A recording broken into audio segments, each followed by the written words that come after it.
తెలంగాణలో ఏ జిల్లాలకు ఎలాంటి వార్నింగ్ ఇచ్చారో ఇప్పుడు చూద్దాం. ముందుగా రెడ్ అలర్ట్. రెడ్ అలర్ట్ ఇచ్చారు. హన్మకొండ, జనగామ, మహబూబాబాద్, వరంగల్, యాదాద్రి భువనగిరి జిల్లాలకు రెడ్ అలర్ట్ జారీ చేశారు అధికారులు. ఈ 5 జిల్లాల్లో అతి భారీ నుండి అత్యంత భారీ వర్షాలు పడతాయి. ఈ జిల్లాల వాళ్ళు అప్రమత్తంగా ఉండాలి.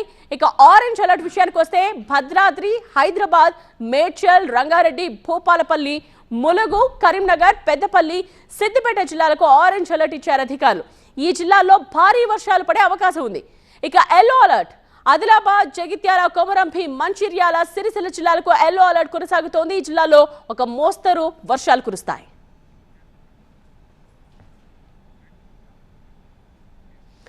ఏపీ విషయానికి వద్దాం. ఏపీలో ఇవాళ ఏ జిల్లాలకు ఏ వార్నింగ్ ఇచ్చారో ఒకసారి డీటెయిల్ గా చూద్దాం. ముందుగా ఏపీలో ఆరెంజ్ అలర్ట్ అలాగే ఎల్లో అలర్ట్ కొనసాగుతోంది. ఆరెంజ్ అలర్ట్ లో పశ్చిమ గోదావరి, ఏలూరు, కృష్ణా, ఎన్టీఆర్, గుంటూరు, బాపట్ల, పల్నాడు, ప్రకాశం, నంద్యాల జిల్లాలకు ఆరెంజ్ అలర్ట్ ఇచ్చింది ఐఎండీ. ఈ 9 జిల్లాల్లో భారీ వర్షాలు కురుస్తాయి. అండ్ ఎల్లో అలర్ట్ విషయానికి వస్తే మిగతా అన్ని జిల్లాలకు కూడా ఎల్లో అలర్ట్ కొనసాగుతోంది. ఈ జిల్లాల్లో మోస్తరు నుండి భారీ వర్షాలు కురిసే అవకాశం ఉంది.